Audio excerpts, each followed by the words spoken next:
deep with that, and then the aggro counter comes in, and then you have Quest Shaman to counter with, and then so on. It goes back and forth. But because you have this extra combo deck in Celestial Druid to come in, you have this weird counter queue that other people don't have that really adds this extra X factor into the way the lineups go back and forth. And when you bring in things like Mage and Quest Shaman, which are both incredibly common in the meta right now, in the competitive meta as well as the ladder meta, both of those decks are decks that you're happy counter queuing with Celestial Druid when you leave that as a deck deep in your lineup, right? Whereas to the contrary, if you bust out your Celestial Druid and your opponent has some combination of Mage, Quest Shaman, whatever left, those are decks they don't then want to queue into your Celestial Druid. So to me, I think the Celestial Druid players this week have hit onto something pretty nice.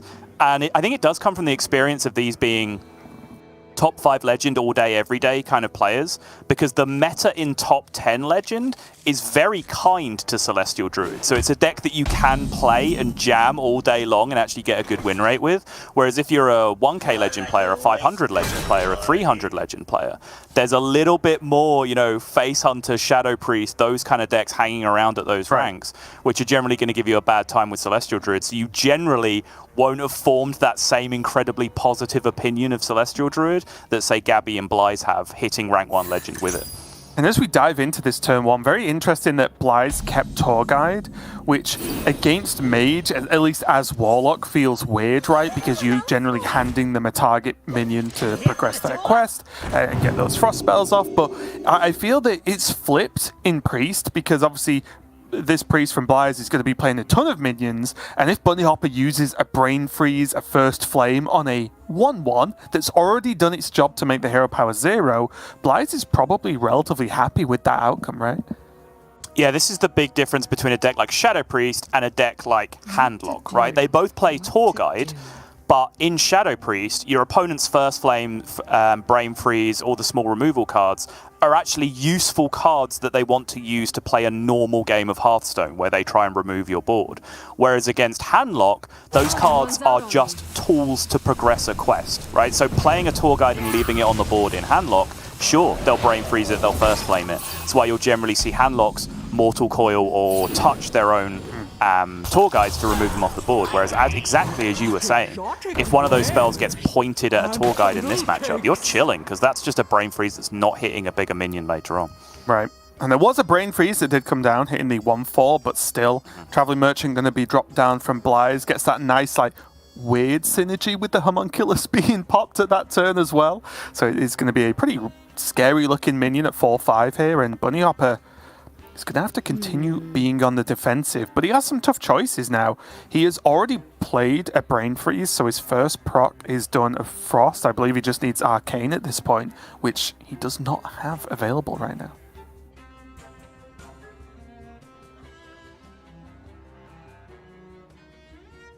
And on the note of the previous matchup versus Yala and this one versus Bunnyhoppor here for Blyze, how much of an impact the difference of Bunnyhoppor running the Apex's Blast version of the deck is going to be versus Gadgets then?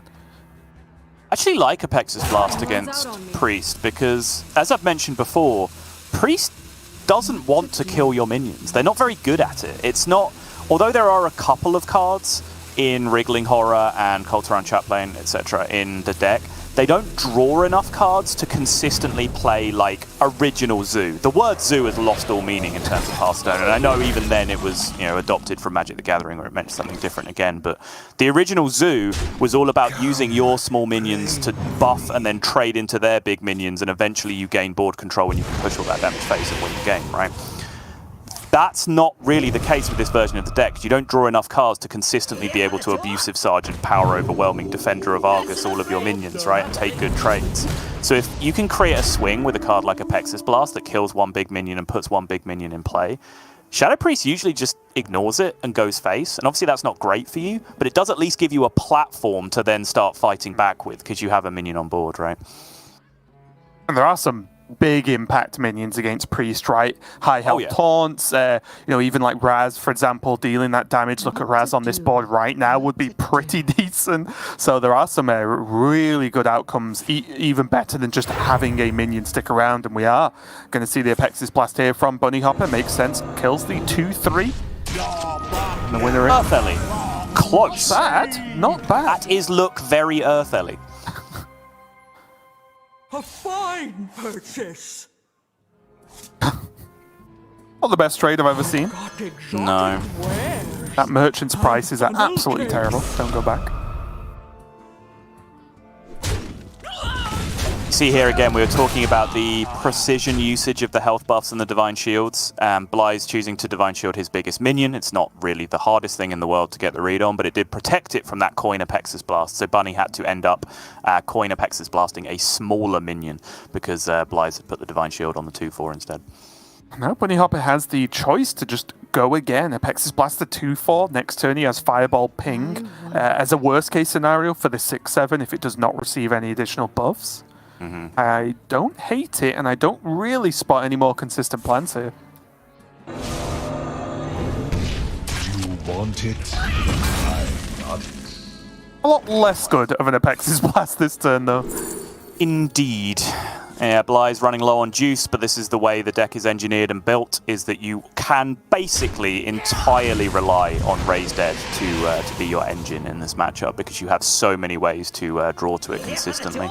Guardian Orc Merchant is a fairly interesting draw. Is there a world where you get baited into the trade here? Like, it's such a good trade. But you do have the free hero power and the 1/1 to use instead, so you probably just ship the 6 face and protect it with the Divine Shield instead. Yeah, I like this.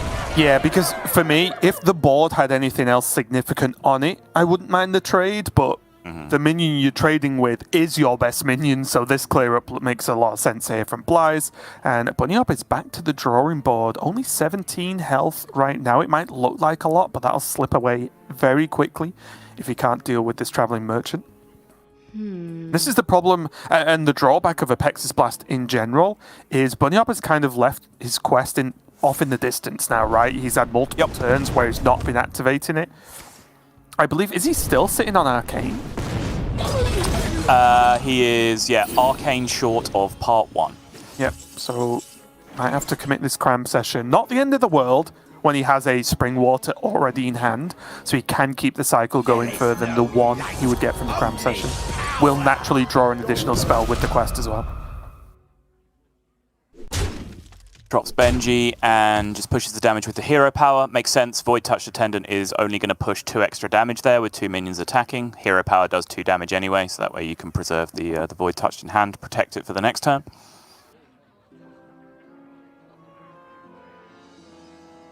Now this is where things are going to start slipping. There's already been a Brain Freeze. There's been the Fireball double Apexis Blast. This Benedictus is actually a threat, right? As a 5/6, it's not really that killable. The best chance I think Bunnyhoppor's got right now is just getting that card, Flurry, so he can at least just buy himself a little bit of time. But similar to the Face Hunter matchup, you can't buy yourself infinite time because the hero power will just start chipping away. Right, that's the big question, right? How many turns does Bunny even need from this point to be able to complete the quest and set up some kind of counter-lethal? Because with Void Touch Attendants and hero powers starting to come into play, he does not have many turns left to live in this matchup. Ooh, more Spring Waters is very nice though for Bunny. Those are of course guaranteed in his version of the deck because he is not running any minions. He hasn't made the mistake sometimes and traded a minion in that he's got from studies and then forgot, as I've done that many times. Oh, another flurry. Okay, okay. Very nice. It's a good pickup. And this is where one of the matchups where I do believe that not having Void Shard can be a little bit of a weakness, right? Because you would love just the ability to push up just that bit of extra damage from off board. I talked about this dynamic in the previous series, I think it was, where I was saying, you know, Priest is not Face Hunter. They deal all their damage from on board most of the time outside of the hero power. So that's especially true in this slimmed down version of the deck that cuts out the Void Shard. And it does mean that Blyze just needs 5 hero powers from this point. Yeah, and that Void Shard would accelerate his game plan by a whole turn, right? Like, that'd be a really big deal. Well, actually, multiple turns in this case, right? Because if he gets nothing else, yeah, sure. With Void Touched Attendant as well, the fact that he gets to deal damage in 1 turn twice, right? He gets to play Void Touch, Void Shard, and Hero Power. That would essentially accelerate his clock by one whole extra turn again.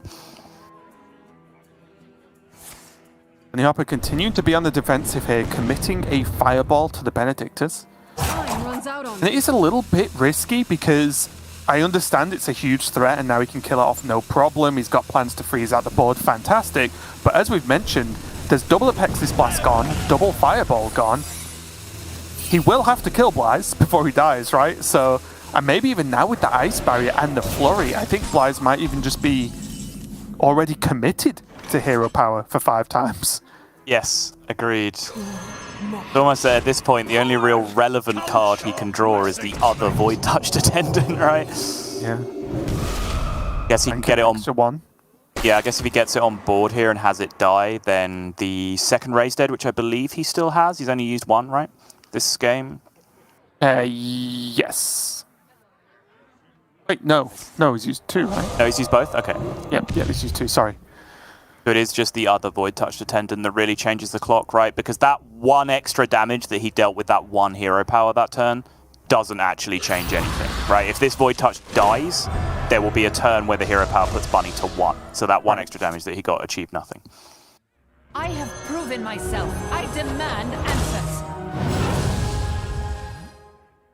And it is nearly go time. Yeah, not a huge surprise there that Bunny's going to kill off the Void Touched. As you mentioned, without the second one now. Oh! Does he even play it? Surely not. I don't think so. I don't think so. I mean, how do you even live 2 turns from this point is the question. 2 entire turns from here when you're not even killing the 7/7 seems ridiculous. I guess just no card draw, that's what he's saying at this point. Just that's his route to winning, just no cram session. Well, sorry to disappoint you, Blyze, but there's about 18,000 card draw options available here for Bunnyhoppor. Yep. Primordial Studies for more juice off the cram session. Blow gamers now for Blyze, and I think he knows that there is no way out of this game from this point. Just effectively draws his whole deck, which then means it's just the Ignite train. Which will get the job done very quickly, but he is a turn away. The Dawngrasp hitting phase is huge as well, right? Right. Time runs out on me.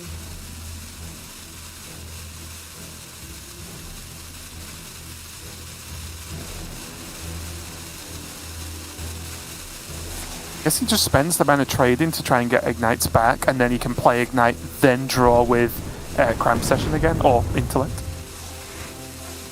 Yep, I love it. Dragonmore Overseer is not out. Is not it. Bunnyhoppor already doing better than the previous match, taking down the Priest of Blyze and giving himself a great chance here in this series. It means that, you know, we've seen Mage pull off miracles in even games that look very grim, because all you need is that one big turn along with Dawngrasp and you can just burn out your opponent. So it is one of those decks, especially in Last Hero Standing, right, where you can, I feel confidently say, there's always a chance that you get your, your cheeky win out of nowhere with the list. So getting off to a good start means that Bunnyhoppor's got Mage once more, and Blyze is going to lose this Priest. What do you think his follow-up queue is going to be with the Druid and Shaman left over?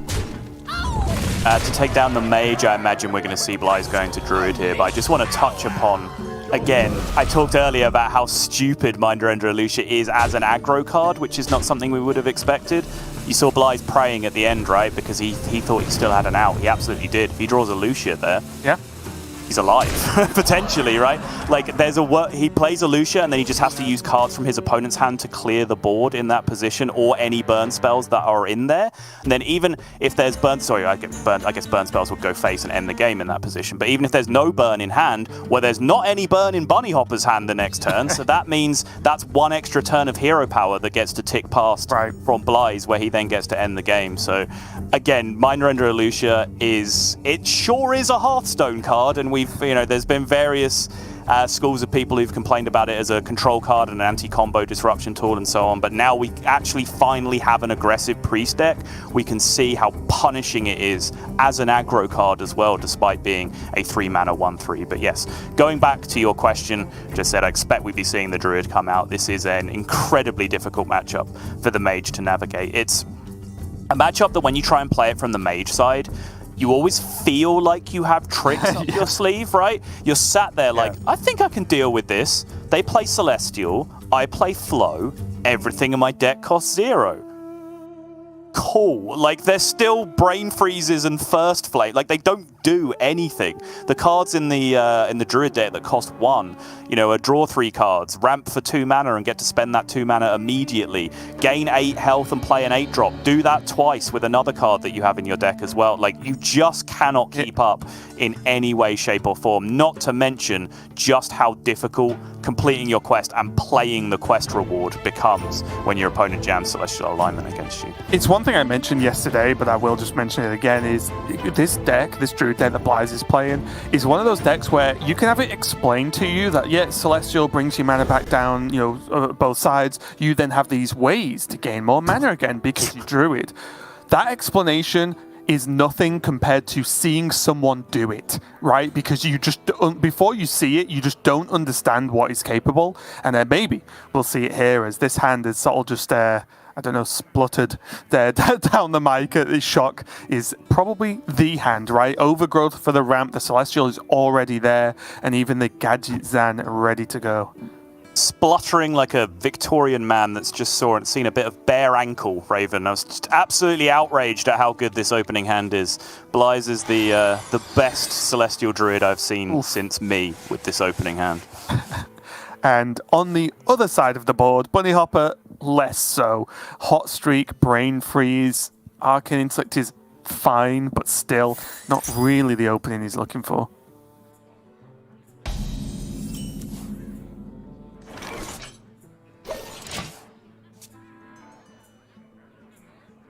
Solar Overgrowth could be an option. Yes, we have learned that is a possible play now, but yes, certainly not one we're going to be seeing this time around because the natural curve is just too good for Blyze of Overgrowth into Celestial.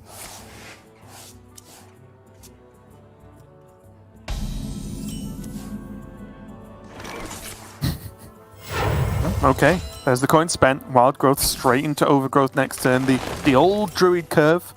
But yeah, you are right. This is... And because this isn't as obvious... Sorry, I want to talk about this. Is this necessary? Because if you don't Wild Growth this turn, you can just coin Overgrowth into Innovate Celestial Alignment, right? And the cards that you end up using to do that are a coin and an Innovate, which are fairly bad card. I mean, okay, I'll counter my own argument in a second. They're generally fairly bad cards to have in your hand after Celestial Alignment, whereas you could argue Wild Growth is a better card to have in your hand post Celestial Alignment. However, having now looked at the hand overall, there is a Gadgetzan Auctioneer in the hand, which makes Innovate or a coin a much, much better card overall. So preserving an Innovate actually makes a lot more sense this way.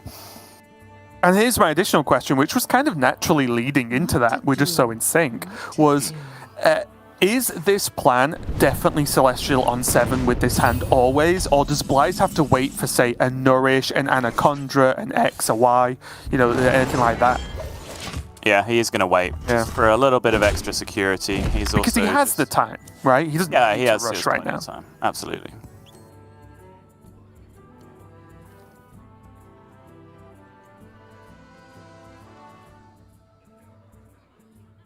Bunnyhoppor. On this side, though, I struggle to get away from just a Pex's Blast Face and just hope you can get something big and try and pile on the pressure. There's a chance that, of course, Blyze doesn't have Celestial Alignment there, so I like being as aggressive as possible. Mm-hmm. Yeah, Bunny clearly looking a little bit confused about what's going down on the other side here with the hard pass coming from Blyze, but... If you look at the way this breaks down, right, like you just make your opponent spend 5 mana on a Pex's Blast, get it out of their hand. You can answer this perfectly with the Maw of Cthulhu. Mm-hmm. Nothing is really lost. Or ignore it if it's a 3/3. Or just ignore it. Yeah. The option is there. And most importantly, I think one of the biggest impacts Celestial has in this meta versus previous, even when it's been playable, is the quest reward end games being 5 mana. If you proc Celestial right before a quest is finished, it takes them 5 turns to even get it playable, never mind anything else. Right. And in a lot of decks right now, that is backbreaking, since they do rely on that quest finishing.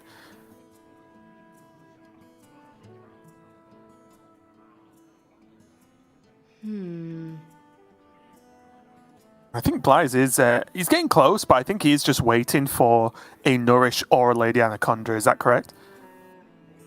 Yeah, even just Fungal Fortunes, right? Oh, I guess, yeah, sure. Because even then he could draw cards and even choose to then go ahead and innovate a Celestial Alignment same turn if he likes what he sees off the Fungal Fortunes. It's just right now this is a hand that can brick, and with every passing turn, there's also a chance that Bunnyhoppor plays Incanter's Flow, right? With every turn that you pass, there's a flow that you can get them to use first and then drop Celestial Alignment after the fact. I think Bunny will generally be too wise for that, but there is some general upsides in waiting. Alright. Blyze says that's good enough.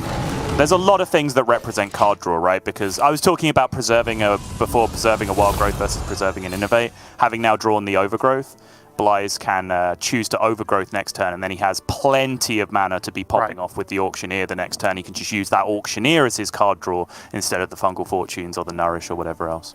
And again, you might think, well, how can Auctioneer pop off even with just a couple of mana? Isn't that just 2 card draws? No.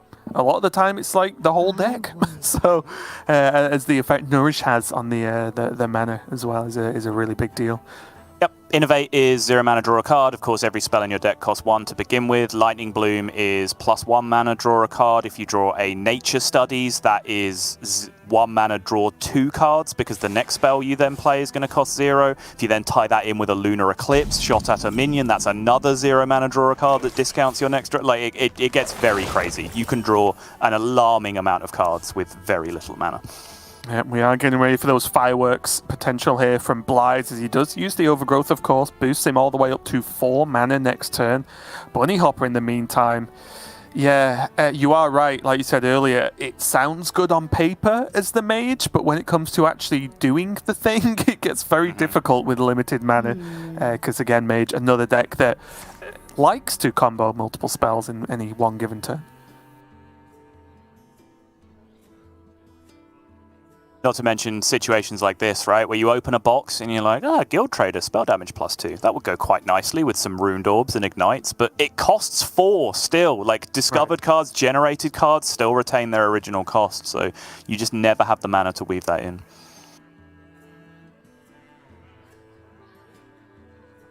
And again, it kind of weirdly, if you said, oh, Refreshing Springwater costs 1, how is that for a card? Well, when you've got no mana, not as good, unfortunately. Kind of costs 1 anyway, right? Yeah, true.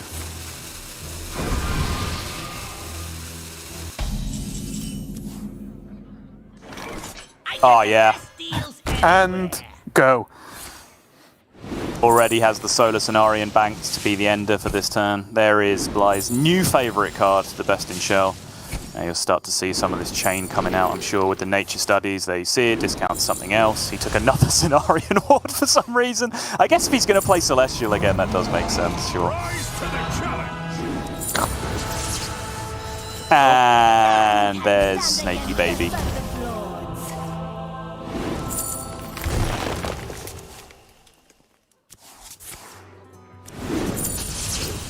Goes the gadget saying, as you can see now, all of the card draw in the world. Blyze doesn't really have to care with his second Fungal if it throws Malygos or not, because the Malygos effect is being done during this turn anyway. Absolutely, yeah. See how many of these Cthulhu pieces he can get through in a timely manner, because he, again, still has plenty of ramp to get himself back up to the 10, potentially, to play it, or even the little trick with Celestial Alignment. But I think with the blooms gone, the actual lethal this turn might be out the window. Nourish being picked up, though. Can extend the turn if he wants to. There's even, yeah, I think, yeah, going to end on Celestial. And again, this is another play that, again, might not feel obvious when you're just hearing about or looking at the deck, but yes, there's the big Cthulhu Ender, yes, there's all sorts of crazy things you can do, but you also just make one huge board, play Celestial Alignment to end it, and your opponent has 1 mana to probably deal with, what, like 30 mana's worth of minions on board, tons of armor normally as well, so the burn chance is really gone out the window, and that's kind of just what you saw then was close to just an ABC of how the deck works, right? You bide your time, you wait, especially against a deck like Mage, you're not bothered about being aggroed down because it's so unlikely to happen, and then boom, there you go, there's the combo, and no matter what the outcome is, you draw most of your deck anyway, as long as you set up alright, and that means you can do this on a fairly consistent basis. Yeah, and it is just bizarre to watch. Like, after Anaconda comes down and you're actually gaining mana with Nourish, you're actually gaining mana with Lightning Bloom, you're playing your entire deck and your mana is just increasing over the course. Like, this isn't fair. Yeah, it's a very similar like experience to watch from the other side as D6 Warlock, right? As they're playing their entire deck with 2 Dark Layers on board and somehow gaining more mana out of it all of the time. Can feel criminally unfair, but that is just the power of a good combo deck, and it does have those setup turns that are required, and it's just kind of a matchup chart thing, right? Whereas if you are also a deck that is playing setup turn, setup turn, setup turn, setup turn, pop off, but you're doing that slower than a deck that's trying to do the same thing, you're gonna get punished. That's just how things work. And moving on now, this is where the series becomes sort of thrown into a big question for Bunnyhoppor. That Druid deck obviously looks incredibly strong and difficult to beat. Bunnyhoppor has had his Hunter banned out, so that's the one deck I would say that you'd feel good about queuing into Druid in Bunnyhoppor's lineup. He does have this Warlock, and I think Warlock really teeters on the edge of both being a good matchup with the Warlock and also being terrified of what can happen with Warlock as well, due to the lack of actual big removal for those big turns. How do you feel about this matchup in general? I think you said Warlock so many times there, and I think you meant to say Druid on at least 2 occasions, but I understood what you meant. There you go. You understood the meaning. Yeah, you're right. You're certainly rather play against D6 most of the time, I would say, with Celestial Druid. It's a little scary against D6 because they can just pop off very early, and if you never get to the good stuff, it can be a tiny bit problematic.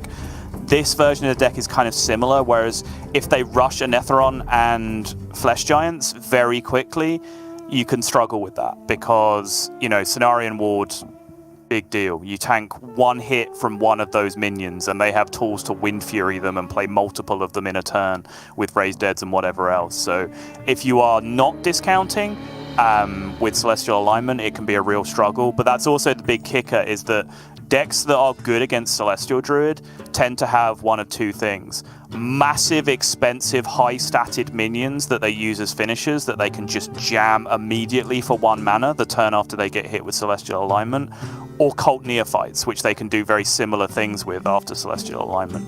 And various builds of Handlock do play both of those things, and in Bunnyhoppor's case, he is a double Cult Neophyte gamer as well, so it is one of the better Warlock builds, I would say, you have to go up against this. Yeah, it's going to be very tricky, isn't it? Because if Bunnyhoppor takes the loss with this Warlock, then he has Quest Shaman to go up against this Druid, which, again, like, there are aggressive Quest Shaman openings, but I don't feel they're aggressive enough to consistently beat the Druid.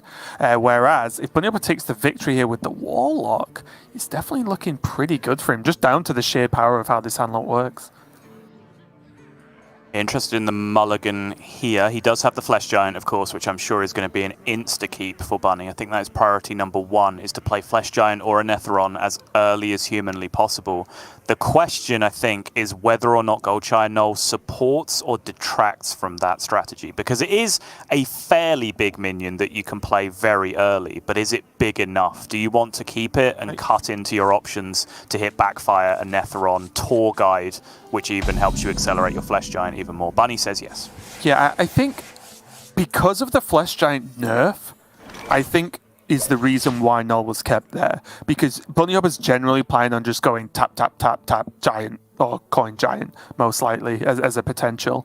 But with the Gold Shire and having the coin, it does allow him to at least preemptively have the option to play the Null out a little bit earlier. And also the Null doesn't die to Luna, right? Which I think is the biggest factor in the minion. So when you said, like, it is big, but is it big enough? Yes, it'll die to a Feral Rage, but one, you deal 5 and they don't armor for 8. And also it really is, for me, just that Luna not being a clean kill. So I actually like the Null keep.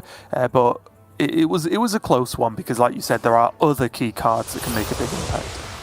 Weirdly, I think this hand's actually better pre-patch as well, because it used to be if you hit Tour Guide with this hand and played the normal Tour Guide into Giant on 4 curve, you could actually null for 1 coin Giant in the same turn at the end of that curve, which doesn't quite work out anymore, because you can still play turn 4 Giant when you're on coin if you hit Tour Guide, but you have to just coin the Giant to make it work. So it doesn't quite fit in. But I agree with your assessment, because you are likely to be 1 turn slower having that minion to come down in the interim, and then crucially having 2 big minions in play after the Flesh Giant comes down, right? That's the big threat, because then you are threatening maximum Battle Master power on any given turn after that.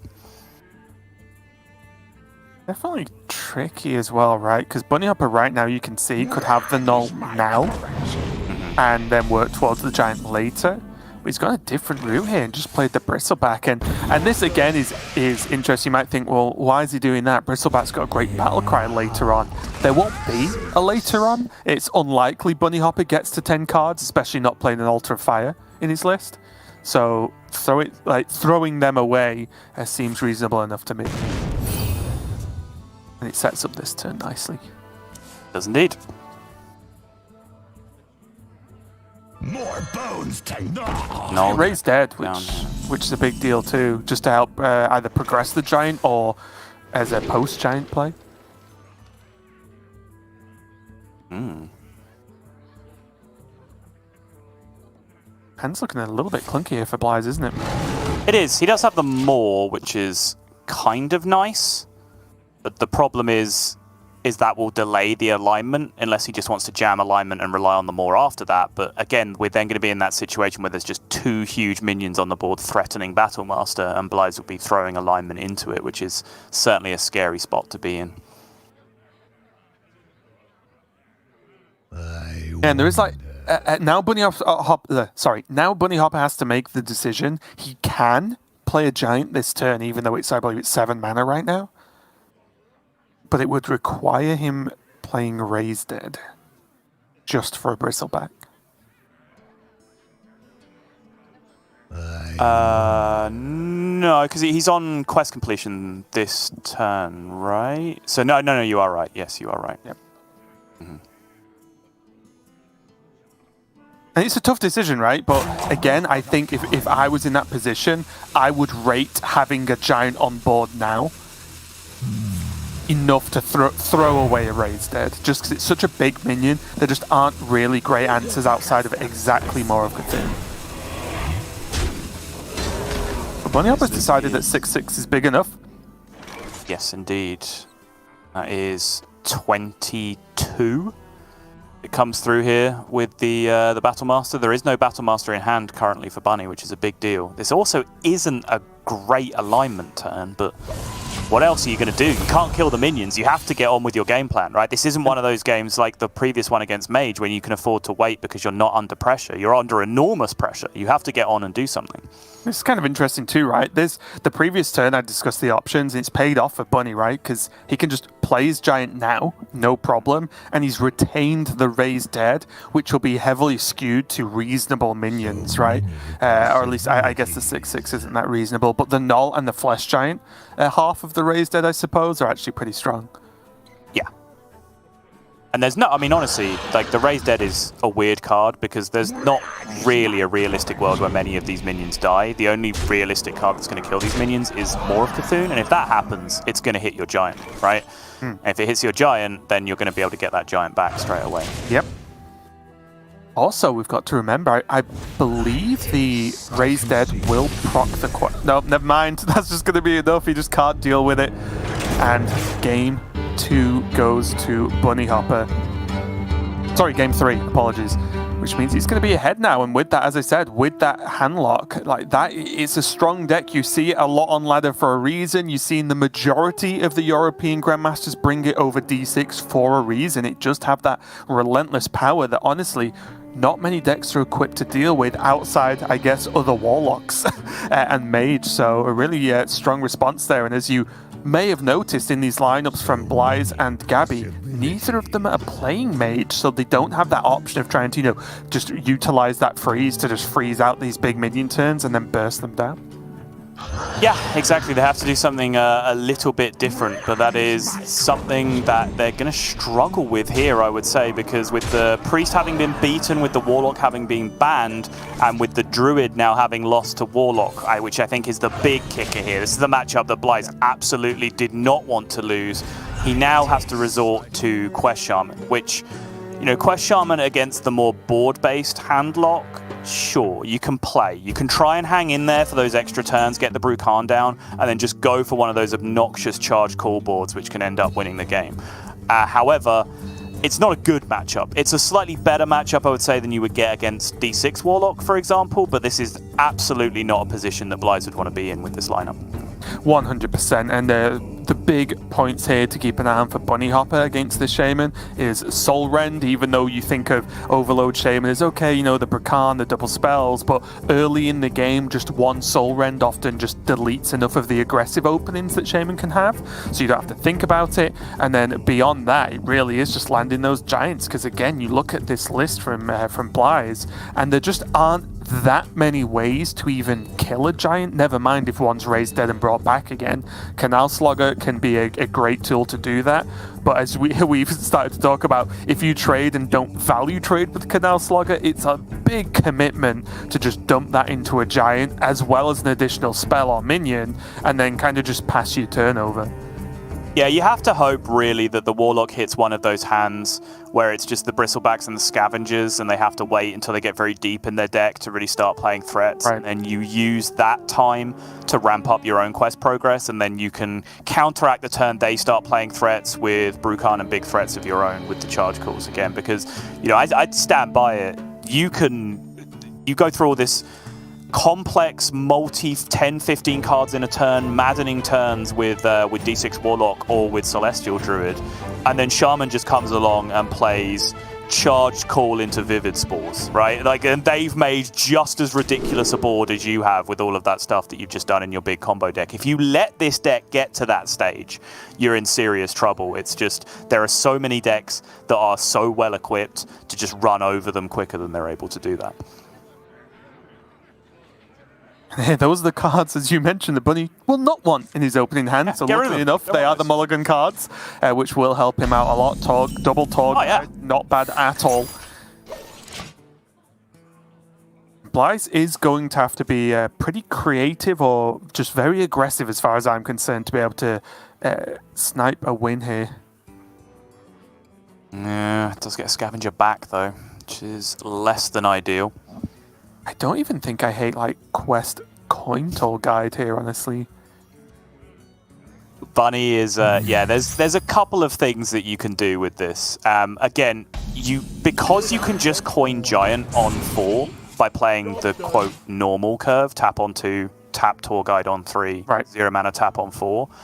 The fancy stuff doesn't actually achieve that much, but I think we've all been there when we're staring at, like, weird hands with like double Tour Guide or Tour Guide backfire and thinking, hang on, if I also tap on turn 1 with the coin, does that really get me anywhere? Well, the answer is yes, it does, but it gets you to the same place as coining the Giant would do anyway, and there's always that failure rate of you don't draw the Giant, and then you've wasted that coin tap on turn 1, right? So in general, I think doing it this way is the smart way to go about it. Insta Serpent Shrine here. Oh, okay. Does allow him to push 2 in additional damage. It might not look like the best outcome or great I can kill a 1/1, but pushing 2 more damage to face, making the board at least semi-threatening is a big deal. Yeah, now with the double Tour Guide curve, Bunny has the option for 0 mana tap, and he also has mana for backfire if he finds backfire, which can then lead him into like a sick Anetheron this turn or something like that, which is one of the potentially high power level curves that you can get to with double Tour Guide, but Bunny is so far really hitting that awkward part of his deck I was talking about, right? Where Blyze is going to have a little bit of time to set up. Yeah, just the way the hand has worked out, it's very, very awkward indeed. He would like to have Null in the Raised Dead pool. Obviously can't get out this turn because, yes, coin does not work. He can do it this way, though. Get the double Torque Guide, reduce the Null down to 3, because that's increased his hand size by 1. So he can do it this way. Either way, I was just going to say, I would like it if he keeps hold of the coin, because then he has Tamsin coin double drain next turn, which I feel like is a great setup into, you know, he doesn't have the best opening hand, so at least have a very strong response ready for what Blyze is going to play next. I feel like that's the issue, is like, yeah, you can have these great turns where you're clearing your opponent's board very efficiently. You don't want to be doing that. You want to be tapping and playing giants, right? Yeah. So like even the concession of, okay, I'm going to spend some time fighting for board and clearing board is a concession that Bunny's hand is just not doing what he would want it to be doing in the matchup right now, because, you know, make no mistakes, if it gets to the late game and Shaman completes quest, they have all the tools they need to not only make ludicrous boards, as I was talking about before, but also just go, you know, doubled up Bolt, doubled up Serpent Shrine to the face with a Novice Zapper or something, and then that's just infinite damage. It's one of the, I guess, the halfway points with the potential Tamsin play is that those heals you're doing are affecting the giant mana pool when, if and when you draw them. Yeah, so, oh, there you go. Coin it out, go! Told you this coin was going to be useful. Might still choose to clear because, I mean, it's actually awkward now, isn't it? It doesn't have coil or touch or anything. Because as you were saying, like using Drain Soul or touch to clear minions does gain you that tempo on the following turn by making a giant even cheaper, but doesn't really have the option to interact well with a 3/4 anymore unless it's Blood Mage coin Drain Soul, and boy do I hate that. Is he holding on the giant? Yeah, looks like it. I'm a little bit surprised. Yeah, he's going to go for the tempo play next turn instead to remove and develop. Oh, no luck involved in that one. He's going to get his quest done as well, so no punish. That's like the best way to play Perpetual Flame. Overload a load and then get it gone.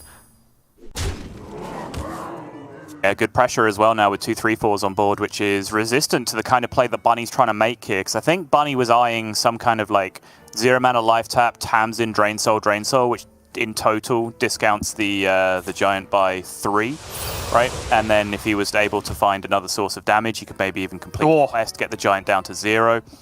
I think you just press that button and call it a day.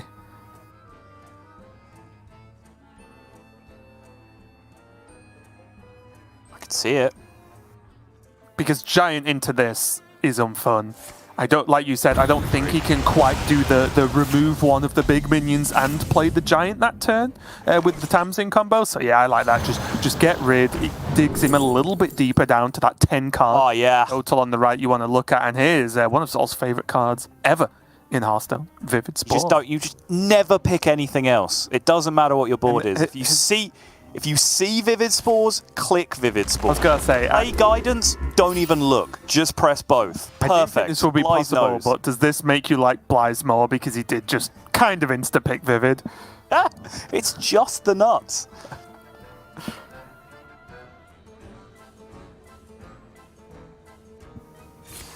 It just... One overload 3. Bunnyhoppor used his blank, his 0 mana hero power, right? Yes, he did, yeah. He did, yeah. Okay. He still has tap, giant, and Netheron, right? Yes. You can get Tamsin double Drain Soul in with that as well if he wants to. I like the sound of that.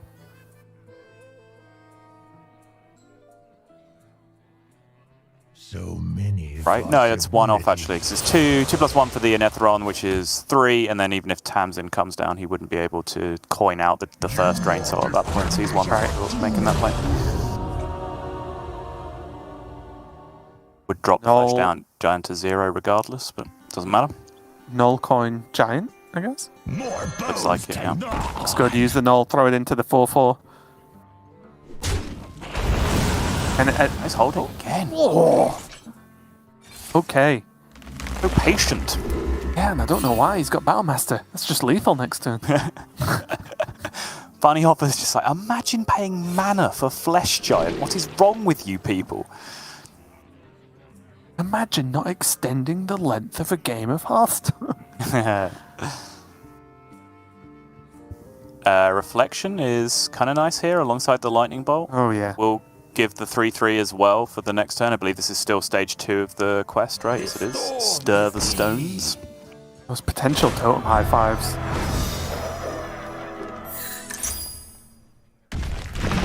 I think we'll see it alongside the Lightning Bolt here, right? Yeah, just dealing with the Anetheron.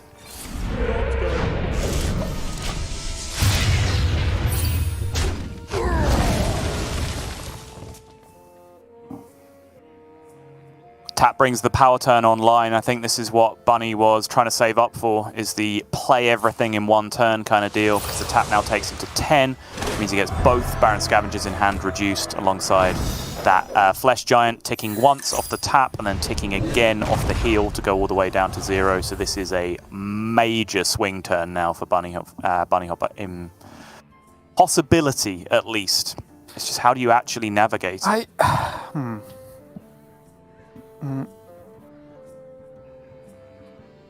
Like baseline play, just play your 4 minions, Scavenger down the 4/2, I suppose, to remove the spell damage, and then just play 6/6/6/6 8/8. Is there anything better than that? I think the Tamsin, right? Okay. Tamsin, drain, leave the 2/4 up. That leaves him with coins. He can coin out 1 Barons, and then just play the Giant. So he has 6/6, 8/8, and Tamsin number. Heals for a load, and then has the Bristleback and second Scavenger as the backup plan. I think I like this. Okay. Because otherwise, everything just doesn't quite feel right. To me, you leave 1 too many minions up if you go for the big minion, like just a max amount of minions. So the other play leaves up 1 extra minion, probably the 3/3, but you play 1 extra 6/6. Like I kind of feel like I'm okay with that trade while still having Tamsin and a whole extra Drain Soul in my hand. I guess in Bunny's world, he's preserving a Bristleback that the other play would have played, so he's actually preserving a very important resource as well.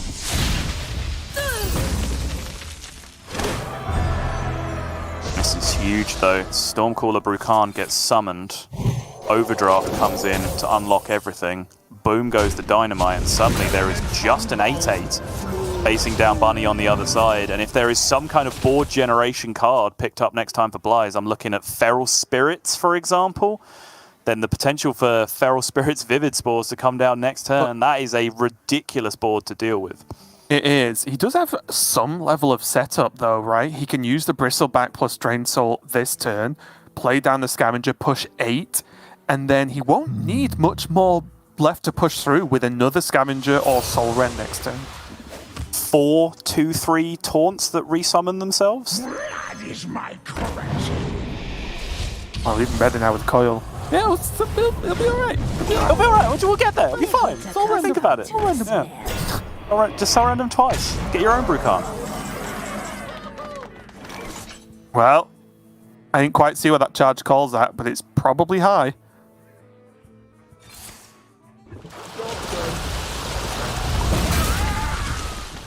Infinite healing. 30. Yeah. Yeah. 9 for the charge call. Oh, that's huge as well. Fits in with Rockbiter next turn. If there's no better way found to kill this giant. Feels like Blyze might have just turned the corner here. There is a lot of juice in his current hand. He has a very... He has a good turn for life tapping here though, Bunnyhoppor, right? Looking at what he's got left. He's got a backfire, he's got additional giant. He's got another Neophyte, I think, right? So he could just start with tap and then review. Play the Neophyte at minimum. Oh, that was probably the worst draw. Strike! Then strike harder. Sanking some damage. With the Battle Master. You said this was on 9 right now, the charge call? Yes, it is. Yes. So he's missing 1 overload card to get it to 10. Doesn't hit it! Oh, 9s are so much worse! You can get the dragon, though, that deals 9, right? That's a 9 cost. True. Just That's like very fair, actually. Yeah. These are kind of garbage. Blackwing is huge. Yeah. Now he can rock bite to the 5/5. Wait, doesn't he just... Oh, no, you're right. Probably the best. Means he's skipping the Vivid Spores this turn, which is a little sad. Okay, or you just take the big taunt and maintain the Vivid Spores instead. That does make sense. Okay, yeah. Yeah, I think I'm actually, thinking about this, I'm not really respecting double rock biter weapon along with Totemic Reflection, because that's a lot of burst on the backswing, right? If you imagine these Vivid Spores minions aren't all dead, if just the Alexstrasza lives, it's a little bit scary. Yeah, crucially here, the Giant being at low health is a big factor, right? Because if this was an 8/8 Giant, I think you would prioritize just killing it as aggressively as possible. Yes, that's fair. Since it that's fair. cannot take multiple attacks because it's at an 8/2, I think this wall play makes a ton of sense because it's so much more aggressive, right? You heard the sadness, the pain, the suffering in my voice when I realized you couldn't fit in Vivid Spores if you had to rock biter down the 5/5 to get your runaway Blackwing. Yeah. It's close, if not worse, than Turnsol Christmas is cancelled. Oh my god, that Ray's dead though. Oh, gross. Well, he's not had a Giant die, right? No, but he had Knolls and things that would have been helpful this turn, right? He had a Netheron die. And this is where, like, this is the type of game, and it doesn't happen super often with this list, but Tamsin can be that final X factor, right? Because even though there might not be great ways to proc it and buff deal tons of damage in one turn, you do start to take fatigue damage, which can help out a lot. But suddenly now, how much even damage is this? So that is 14 plus 4, that's 18, plus 6 is 24 in total, I believe. Oh, so a lot, but not enough. Yes. I do like this though, just make one giant taunt minion. There isn't a just insta-kill spell in this deck from Bunnyhoppor. There's no Siphon Soul, there's no Twisting Nether, there's no way to just snipe this minion regardless of its health. You have to go through it the hard way. Trades are weird. What's going on? But he doesn't want him to be able to punch through the dragon, right? He knows there's double touch still left. He knows there's a Soul Rend as well. He removed 1 power from the board instead of 5. Like, surely that doesn't check out, does it? I think it helps with the Soul Rend, right? Okay. Oh, it's I didn't realize the last card was Backfire. I thought Bunny was out of Backfires, in which case this is a really big deal because Bunny still has Tamsin available, right? So the Blood Mage could have added extra damage to... oh, it's the Shadow Bolts that are missing. So actually, it doesn't make that much difference at all. So is this just lethal? If Bunny plays Tamsin taps, that's 2 damage. Plus 1 with the Torgo. I think it is, right? Then he can fit in Backfire as well. Yeah. This must be 14, right? Yeah, it has to be. It has to be, yeah. Yep. Like I said, it doesn't happen often with this handlock, but it does happen where Tamsin suddenly becomes an important secondary or even third level win condition if these games are sort of going toe-to-toe and fairly even, where your opponent is dealing with the giant threats that you can't set up that Wind Fury. And that was extremely close, and XBlyzes gave it a good go, but it's Bunnyhoppor. It's going to be your victor right now, and what a series. And honestly, what a win for Bunnyhoppor, right? You mentioned he's not been having the most success in the past couple of months, but now just banking in a top 4 week 2 of Grandmasters is a nice way to get back on track, I think, for, as you said, one of the all-time greats. Yeah, absolutely. Very strong performance as well. And I guess, exposing a little bit of the weakness of the xBlyzes lineup if they don't run into, kind of what they were predicting on the other side. You saw the ability for handlock. We've talked a lot about how you bring D6 Warlock if you're good enough at it, and then if you're not, you bring handlock instead. But, I think that is a bit reductive and a little bit harsh on handlock, which is, arguably the second best deck in the game right now, right? Extremely powerful still. And on top of which, it does still have a different spread of matchups. It has good game, or at least decent game, in matchups like Celestial Druid, where D6 Warlock just doesn't. So I think, Bunny for his lineup building, as much as we've talked about how much I like the xBlyzes lineup, I think, the handlock players are showing that they've got some stake in this game as well. And you saw the fatigue lethal in the end. You always get baited with Backfire when you're trying to fatigue lethal people, because you watch the fatigue count tick over 1, 2, 3, 4. Then you're like, wait, did I miscount? And then you realise that the backfire damage goes off deals 3, yeah. at the end. The all of it. You're like, okay, no, we're good. Yeah. And interestingly enough, that was a really cool last game because I definitely would have played it differently, and I think I would have been way more aggressive. Him holding on to that Flesh Giant was very interesting, and it's not something I've seen too often where, you know, in a weird way, Bunnyhoppor was being greedy with the timing of Flesh Giant, if that makes sense. Yeah. But yeah, just a super interesting last game there. But again, big win there for Bunnyhoppor, just banking more points and staving off a potential at being relegated twice in 2 seasons. Obviously, that's a little bit of a ways off yet, but not something you want on your Hearthstone resume. And it does mean he's going to be going up against Gabby in the first semi-final tomorrow. Yeah, and that's the same lineup, right? So we can kind of just run back that same point as the Bunny's been chewed through one version of the lineup by having that handlock available to him instead of D6, and now Gabby's going to have that same problem to solve next time around. Bunny looking great, Gabby going great. I think that's going to be a phenomenal semi-final to kick off our Championship Sunday with tomorrow. Yeah, and it looks like it's the kind of the benefit of the players that are choosing to bring Hunter if they run into Gabby or Blyze this week, right? Because it looks, at least on the surface, like Hunter is drawing that ban as a real fearful deck. But that means we're only halfway through the day. We've got 2 more matches coming up. You can see there, Warmer versus RDU, and then J4 versus Frenetic to end out the day. And I just hope, I don't even know if I can change